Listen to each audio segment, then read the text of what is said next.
Aku sambil cek-cek gak apa-apa kak. Ini di kakak berapa lama lah kak pakai HP Vivo ini kak? 2022. Pakai timpak jalan 4 tahun nih. Masih ori kalau kak barangnya kak ini kak. Soalnya yang pakai tipe-tipe C ini kak, biasanya barangnya tuh ya udah servisan kak, gantian layar, apa pernah bongkar apa kan kayak itu kan. Kayak ini jual HP Vivo Y22, ini tuh ketambah sama HP Infinix Hot 60i. Nah kamu jenguk bezelnya ini nah. Gara-gara pakai silikon tak pernah dibuka. Speakernya masih bagus. Tempered glassnya aku buka, tak apa-apa kak. Tak apa-apa kak tetap mastiin layarnya aman. Oke, masih aman kak layarnya kak. Agak baret-baret halus be ini.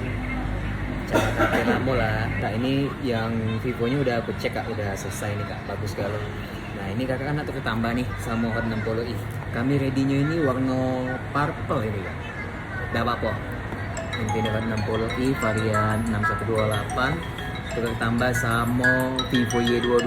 Jadi tadi nambahnya 1 juta. Ini agak aku kasih anti gores tambahan kak ya. Yaudah kak, ini aku langsung buka BK ya. Infinix Hot 60i. Oke. Tinggal kakak setel di rumah kak ya. Ini kan kartunya udah dipindahin. Ini aku reset dulu, gak apa-apa. Aku reset dulu ya. 6, 8, 9, 10. Oke, udah selesai.